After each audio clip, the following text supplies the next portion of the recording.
Good afternoon. Fellow Kenyans, 30 days ago, actually on July 27th, 2020,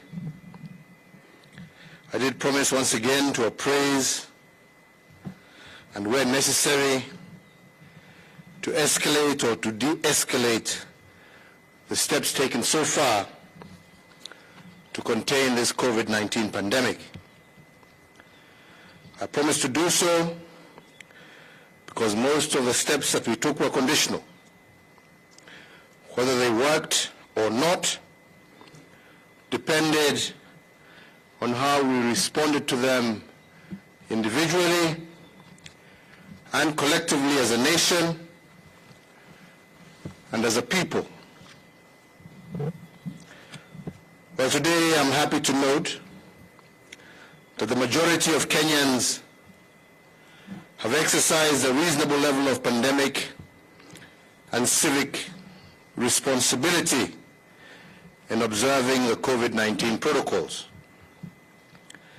They have embraced the fact that it is not enough for government to upscale its efforts if citizens also do not upscale their engagement as well. They understood that indeed a challenge like COVID-19 requires citizens to partner with their governments in finding solutions to contain such a challenge.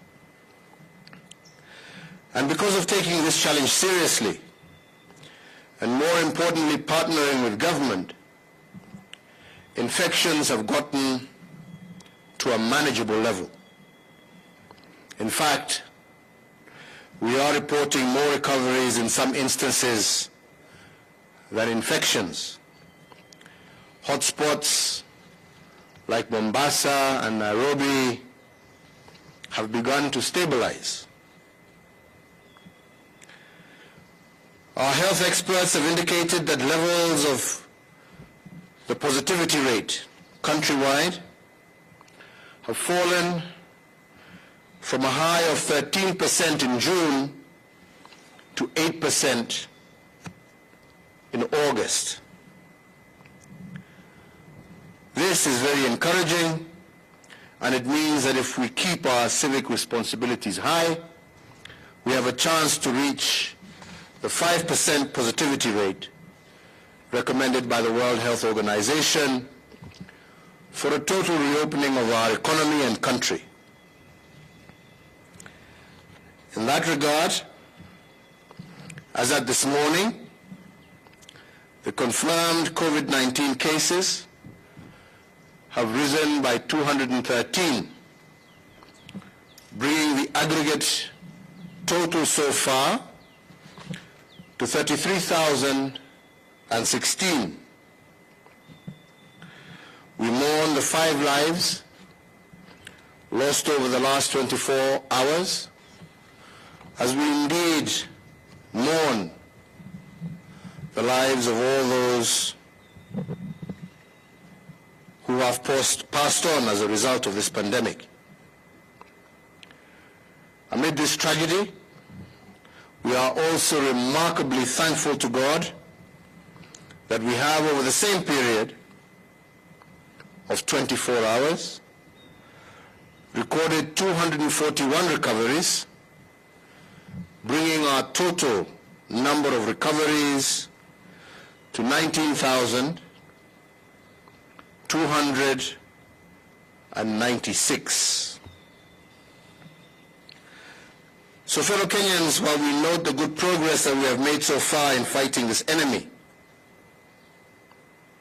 we must also acknowledge that this positive news is not a license for us to drop guard and backslide from our path of responsibility.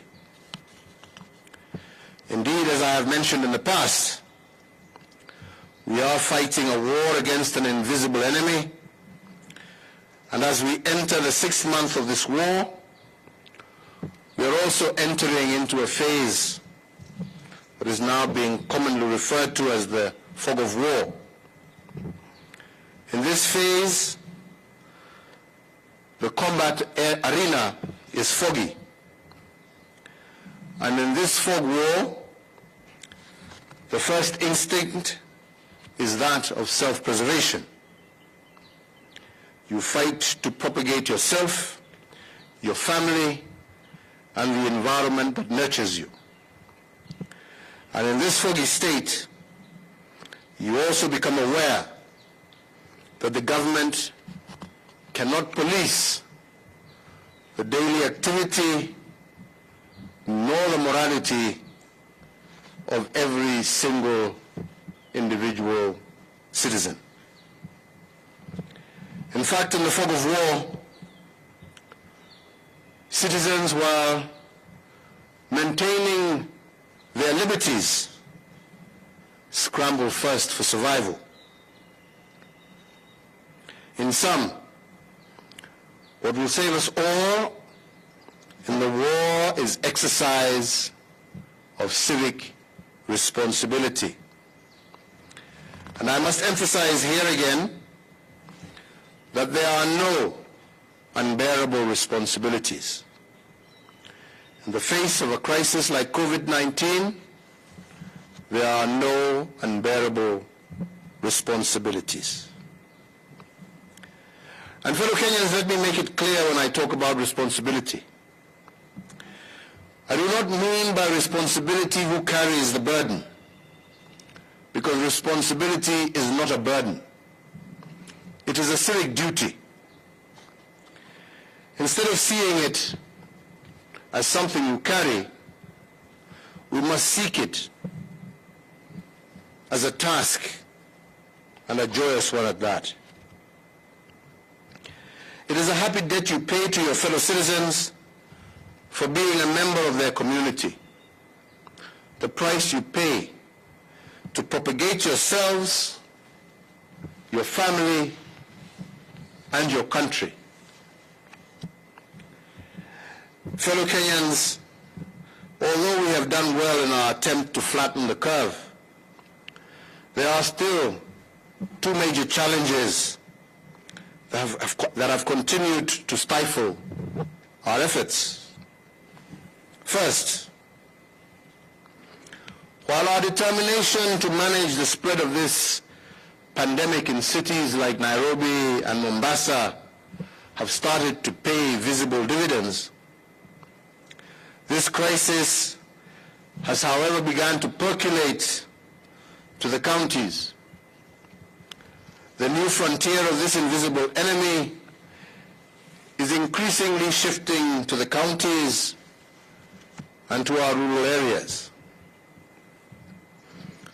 Whereas there is no doubt that notable expansion of the health sector architecture has taken place in the counties, and for this I want to thank you, Governor Oparanya, and your colleagues.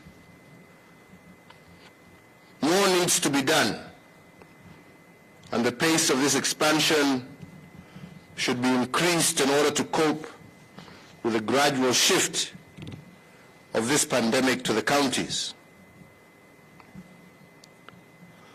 So therefore, dear friends, given this challenge, but also the need for us going forward to anchor universal health coverage in the expanding health architecture, I today direct as follows.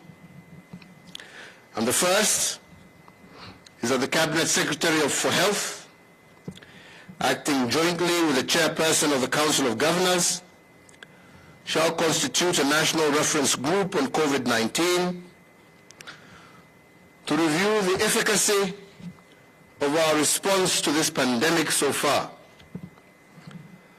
The group should record lessons learned and feed them back into the sector nationally, but also in the counties.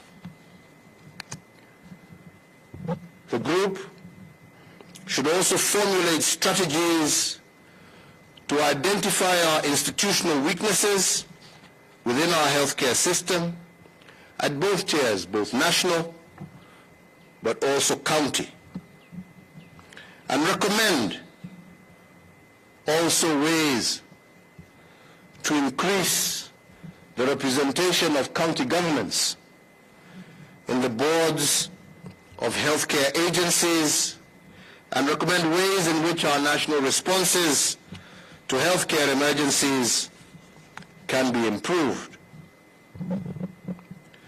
The same National Reference Group on COVID-19 should position healthcare as a driver also to our manufacturing sector and our agenda by ensuring that preference is given to local manufacturers in the procurement of pharmaceuticals and non-pharmaceutical products, not just for this pandemic, but also taking into cognizance our universal health care agenda.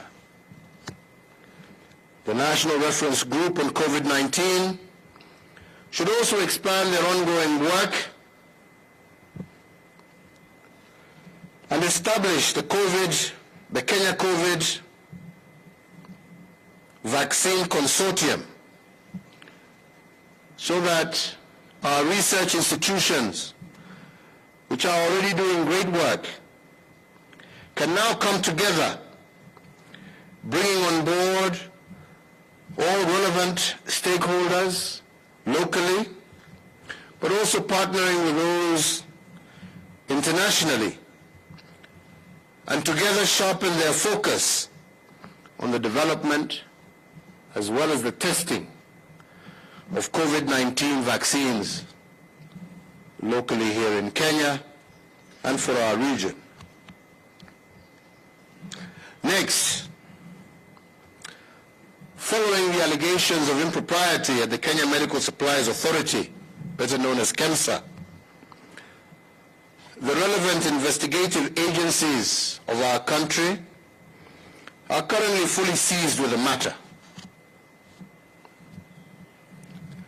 However, given the compelling public interest on the matter, the relevant agencies should expedite their ongoing investigations and conclude the same within 21 days from the date hereof.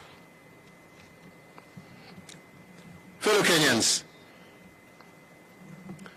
in line with my stated public policy on zero tolerance to corruption, I want to once again reiterate that all persons found to be prima facie culpable as a result of those ongoing investigations should be brought to book, notwithstanding their public office or their political, and for that matter, their social status. Fellow Kenyans, the pandemic before us poses an individual crisis. It poses a health crisis, but it also poses an economic crisis. If the cure for this crisis is civic responsibility, and indeed, I do believe we have and are doing well in that area, there are some good returns as well from our economic sector. While this pandemic continues to present us with various unprecedented challenges, we must also always remember that Kenya is a work in progress. And that is why, even as we face the challenges before us, we must also celebrate the good returns, even as we continue to battle the challenges before us. Since March of this year, I have given 10 addresses over the COVID-19 pandemic, and today marks the 11th one. And in the 10 addresses, I have made certain directives to cushion our economy and enhance the purchasing power of our people.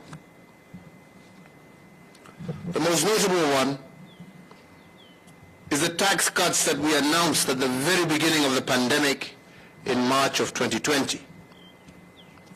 Those tax cuts have put a total of 47.8 billion shillings in the pockets of Kenyans. This, added to the additional 14 billion shillings of VAT refunds that I directed in the same month of March. We have in addition ensured that tens of thousands of Kenyans in need have also had access to direct intervention through weekly cash transfers to them and their families to ensure that the most vulnerable in our society are able to overcome and withstand this crisis. Added to this, we have the hundreds of thousands of Kenyans currently engaged in our kazi mtaani. Again, engaging and meaningfully engaging our young people in civic duty and responsibility across the length and breadth of our country.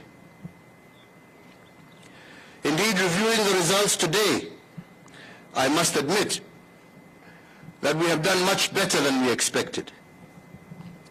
For instance, even under COVID, our economy is growing at 4.6% compared to 5.5% at the same time last year. When we look at our inflation numbers, they are lower today, standing at 4.4% compared to 6.3% during the same period last year. The current economic indicators, without doubt, are lower, but definitely far better than we ever anticipated. But the inspiring success amongst us, more than the numbers I'm quoting, have been those who have used the COVID crisis to reimagine their conditions. Our banking sector, for instance, has begun to retool and to humanize their model as a result of our meetings at the initial stages of this pandemic. And instead of focusing on profits alone, they are re-engineering their model to focus more on their customers. Government institutions, for example, the Kenya Revenue Authority, have also remodeled their approach. As an example also, instead of destroying 1.5 million liters of illicit ethanol that was in their custody, working together with other government agencies like Kenya Pipeline and many others, they converted that illicit ethanol into hand sanitizers that were distributed freely throughout the length and breadth of our country. But those aside, the most inspiring story of reimagining your circumstance during this COVID crisis is from a proprietor of one of the big private schools that unfortunately was forced to close. In order to meet his commitments and obligations to banks and suppliers, Joseph Kuho turned his school temporarily into a farm, rearing chickens and producing food. Our exporters too are retooling and turning this unfortunate challenge into promise. For example, many expected that the thousands and thousands of Kenyans employed in our floriculture and horticulture industry would collapse. But instead, through various interventions, we have seen our horticultural sector earnings jump to Kenya shillings 81 billion between January and June 2020, compared to 76 billion for a similar period last year. Earnings from Kenyan fruits alone nearly doubled from Kenya shillings 7 billion to 12 billion.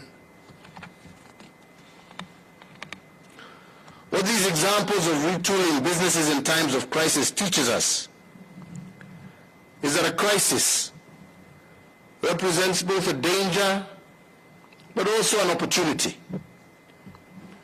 And those who horrify themselves with danger, unfortunately, will not survive.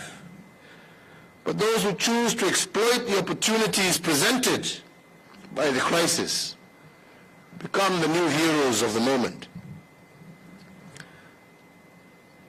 We have seen young men and women across the breadth of our country engineer making ventilators, making beds for our hospitals.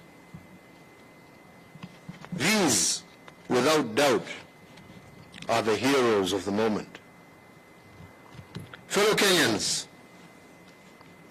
in order to secure the achievements that we have made so far and to build on them in the future, I now today, once again, further order and direct as follows. 1. The Cabinet Secretary for Interior Coordination of National Government, in conjunction with the Chairperson of the Council of Governors, shall in 3 weeks convene an inclusive national consultative conference to review our national and county COVID-19 response so far, and together with all stakeholders, we chart Kenya's post-COVID future, because this is a future that we can see if we continue with our civic responsibility. Number 2, the closure of bars and nightclubs shall continue for a further 30 days. However, the prohibition against the sale of alcohol by licensed hotels with residents is today vacated. In the next 30 days, I have also directed that the Ministry of Health, in conjunction with all bar owners, will develop self-regulating mechanisms as part of their civic responsibility to their clientele in order to allow their resumption. 3, that the closing time for restaurants and eateries be and is hereby varied by 1 hour from 7 p.m. to 8 p.m. effective the 27th of August 2020. 4, in accordance with the recommendations of the Interfaith Council, the maximum numbers of persons permitted to attend funerals and weddings is reviewed upwards from 15 to 100, with all in attendance abiding with the Ministry of Health protocols. 5, that the ban on the sale of second-hand clothing, otherwise known in Kenya as mitumba, is herewith lifted, and details of how this will be operated and the protocols for the same will be announced by the government tomorrow. 6, that the Ministry of Sports, Culture and Heritage and the Ministry of Health will jointly issue guidelines on the gradual resumption of sporting events in Kenya. 7, that the nationwide curfew that is currently in force between the hours of 9 p.m. to 4 a.m. daily be and is hereby extended by a further 30 days. Fellow Kenyans, in concluding my remarks today, let me take this opportunity to say something about our Constitution. Tomorrow, the 27th of August, 2020, will mark the 10th year since we promulgated our new Constitution. This Constitution has been hailed the world over as one of the most progressive, not only in our region or the African continent, but the world over. And this is because it is an embodiment of what a social contract between people of different origins and their governments should be. But I must remind us all of one thing. If our past is constantly at war with our present, we will together lose our future. And the spirit of this Constitution was meant to reconcile our past with the present in order to secure our future. But the crafters of this social contract also told us and reminded us that a constitution was a work in progress. And as such, we were made to adopt it with a promise that in the future we will make it better.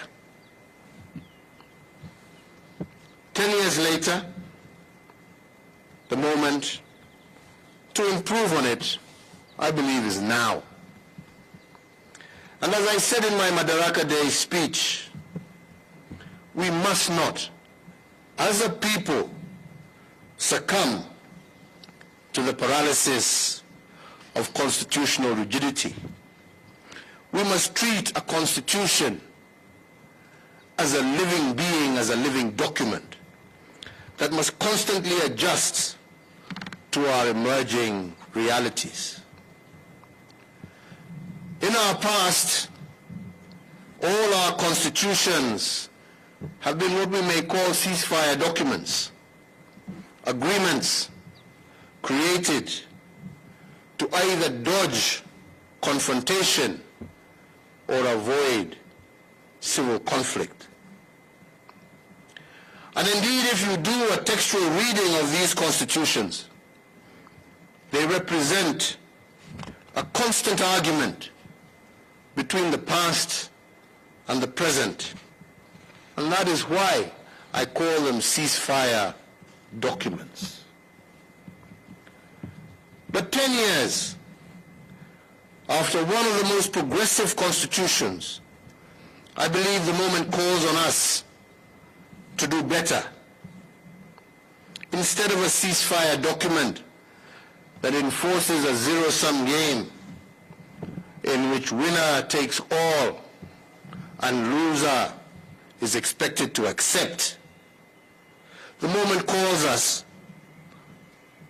to a new time.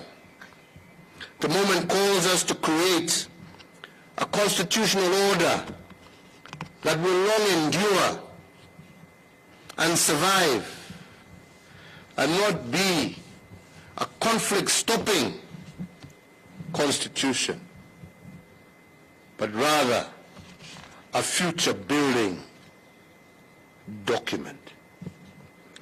And on this, I want to emphasize to all of us that we must not go down a path of populism today, but let us choose a bold path, a path that will assure each and every Kenyan, regardless of where they come from, their social background, their ethnic background, their religious background, assure every Kenyan of sustained peace, security, and shared economic responsibility.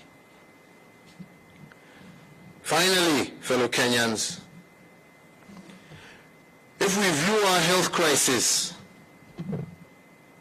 indeed first and foremost as a health crisis, but also switch our view and ask ourselves that this can also be looked at not just as a danger, but an opportunity, I do believe that we can completely rearrange our country. And we have seen it in the various new ways even we as government are reorganizing ourselves, in the manner in which this crisis has forced us to focus on the most disadvantaged in our country, in the health clinics that we are building in our informal settlements, in the roads that we are building in our informal settlements where the majority of our people live, in the opportunities through Kazi Mtaani and many other government programs that we intend to initiate to support our young people, in the manner in which we are also reorganizing our government to take advantage of digital technology in the performance of our work and in our outreach. I do believe we can rearrange our country. I do believe that it is possible and that our constitutional architecture can be not a conflict resolution document, but a document that lays the architecture of our future heritage. And indeed, as Abraham Lincoln once said, the only way a people or a nation can predict the future is to invent it themselves. We can invent together that future, and we want to do so through our actions of civic responsibility today. May God bless you all. May God continue to bless this great Republic of Kenya. Asanteni sana, twashukuru. Wagona unataka kusema kitu? Your Grace, is there anything you may wish to add? Nyinyi nimesoma kwa niaba yenu. Yeah? So asanteni sana, Mungu awabariki, tumeshukuru. Na nimesema baada ya wiki 3 tutakuwa na mkutano mkubwa ambao utahusisha na kujua ni kwa njia gani pamoja tutajiinua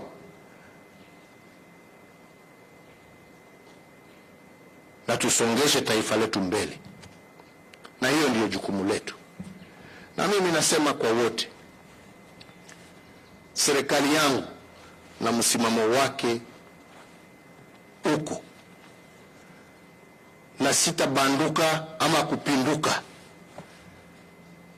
Tumesema njia ya kuhakikisha ya kwamba tumeunda nchi ambaye itastahimili miaka na miaka na miaka baada sisi wengine kuwa tumewacha dunia hii, ni kuhakikisha ya kwamba tutatenda yale yote ambaye ni ya haki, na hayo haitafanywa kwa maneno duni ya siasa ya kujijenga leo. Yatatendwa na vitendo vya serikali zote mbili, serikali kuu na serikali zetu za mashinani, yale ambayo yatatendwa na viongozi wetu wa makanisa, yale ambayo yatatendwa na wakulima wetu. Maneno matupu haijengi taifa. Vitendo ndivyo vitaamua Kenya ya kesho itakuwaje. Wakenya tushirikiane, tupendane, tushikane, tuache chuki, tuache kutumia siasa kama mpira wapata nipotee. Tunataka sisi wote tupate. Tunataka sisi zote tuishi kwa amani. Tunataka sisi zote tuishi kwa umoja. Tukipigana na ufisadi, tupigane na ufisadi na tupigane kwa njia haki. Na tukifanya hivyo, matokeo ya yale ambayo tutafanya kwa vitendo vyetu ndivyo vitahakikisha ya kwamba tuko na nchi ambayo sio sisi ambao tuko leo, lakini hata vizazi vijavyo vitasherehekea kusema ya kwamba tuliwaachia msingi wa taifa ya furaha na busara. Mungu awabariki na Mungu aendelee kuilinda taifa letu la Kenya. Asante sana.